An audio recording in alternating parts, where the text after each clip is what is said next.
Redonner la parole à votre président là, pour le mot de clôture, j'aimerais quand même qu'on souligne là, qu'il y a un travail important qui a été fait pour préparer le 5 à 7 plus. Fait que j'aimerais souligner là, le travail de Francine, Claire et Martha, ainsi que le reste de l'exécutif pour l'organisation de l'activité.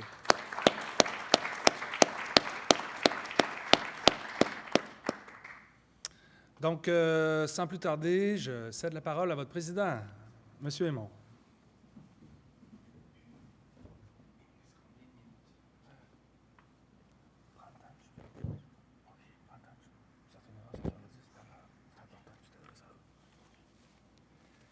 Donc, merci de me redonner encore une fois la parole et merci à Mme la rectrice, Mme la vice-rectrice d'être restée avec nous jusqu'à la fin.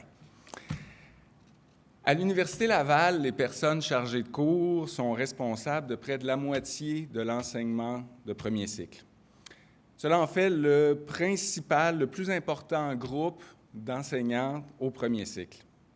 Si l'on veut véritablement un jour qu'on reconnaisse à sa juste valeur, dirons-nous, donc la contribution des chargés de cours, il faudrait peut-être commencer par se demander, donc, se questionner donc, sur la place qui est faite dans les budgets et dans les préoccupations de nos décideurs, pas seulement à l'université, là, mais nos décideurs politiques. Donc, c'est quoi la véritable place de l'enseignement de premier cycle? Donc, quelle est la valeur de l'enseignement de premier cycle pour nos gouvernements, nos administrateurs, nos collègues des autres corps d'emploi, de nos étudiants et plus généralement de l'ensemble de la population? C'est cette question-là qui avait été posée de manière aiguë en 2012. Je ne sais pas, ça va peut-être rappeler des souvenirs à certaines personnes. Cependant, on est sorti de tout cet exercice-là sans avoir une réponse consensuelle. Il y a eu plusieurs réponses et le débat s'est terminé dans une campagne électorale, dans un gouvernement minoritaire. Puis, il reste encore de la réflexion à faire de ce côté-là. Cependant, il y a une chose qu'on peut affirmer sans avoir peur de se tromper.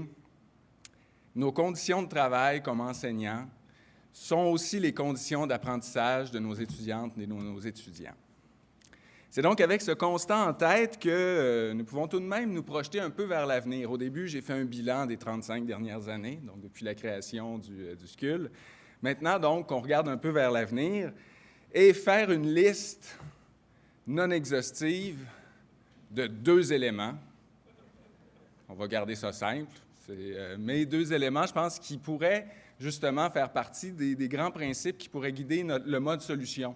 Parce que nous aussi, on a plein de solutions. Mais donc, ça s'en vient, on va en parler, bien sûr. Donc, mais 2 choses, donc, qui pourraient vraiment aider à, disons, mieux définir la place des chargés de cours à l'intérieur de notre institution. Je vais quand même avouer que je m'inspire d'un document qu'on avait produit en 2018 sur la reconnaissance. Là, ça surprendra, j'imagine, personne. Premier grand principe, c'est qu'il faut qu'on soit présent dans les instances décisionnelles sur les questions qui touchent l'enseignement. C'est pas une idée compliquée. Si l'université est une véritable communauté organisée selon des principes collégiaux, bien, il faut que nous soyons là quand les décisions qui nous touchent sont prises. Et pas seulement de manière symbolique. Il faut assurer que notre nombre soit aussi représenté de manière proportionnelle. De l'Assemblée départementale au conseil d'administration, en passant par le conseil universitaire et le collège électoral, il faut que notre présence reflète notre importance, c'est-à-dire la moitié de l'enseignement de premier cycle. Nous ne sommes pas un accident, on l'a vu tout à l'heure, ni un phénomène éphémère.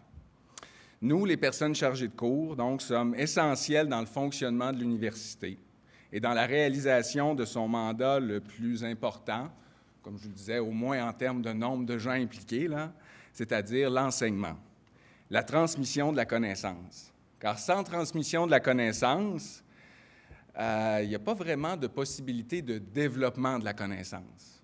En d'autres termes, sans un enseignement de qualité, il n'y aura pas de recherche innovante. Ça va ensemble. Et c'est pour ça qu'il ne faudrait pas opposer constamment enseignement et recherche. Ça va ensemble. Un aide l'autre. C'est d'ailleurs une des choses qui est revenue dans le forum des enseignants universitaires contractuels organisé par la FNEC ce matin. Bon. Une autre plug en passant. Deuxième principe. Si on fait bien son travail, on ne devrait pas avoir peur de le perdre. Ça me semble une idée de base, mais qui doit nous guider. Si on a vraiment, donc, à cœur la qualité de l'enseignement, il faut que les enseignants puissent véritablement s'investir dans leurs fonctions. Vous l'avez souligné mieux que je pourrais le faire, mais je vais quand même continuer puisque c'est ce que j'avais préparé tout de même. Donc, ils doivent pouvoir compter sur leur travail et pas toujours craindre la prochaine embauche d'un professeur ou la prochaine réforme de programme. Avoir constamment à préparer des plans B et des plans C, travailler dans le plus de départements possible, travailler dans le plus d'universités possible, au collégial, tout ça.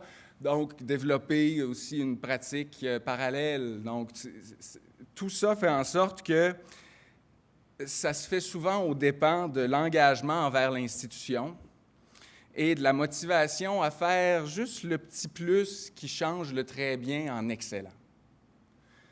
Donc, deux choses qui aident vraiment. Donc, si nous voulons être des enseignants qui, jour après jour, session après session, inspirent, motivent, forment et transforment, parfois malgré eux. Donc, les étudiantes et les étudiants qui nous sont confiés par une institution à laquelle nous sommes fiers d'appartenir. Donc, encore une fois, merci tout le monde. Je ne prendrai pas plus de temps, mais donc on aura l'occasion d'en reparler, j'espère, avant le 22 novembre 2022. Donc, merci, bonne soirée. Donc, tout le monde, évidemment, est invité. N'oubliez pas le verre de l'amitié au Foilier. Donc, au plaisir de vous y rencontrer. Puis merci encore d'être venu.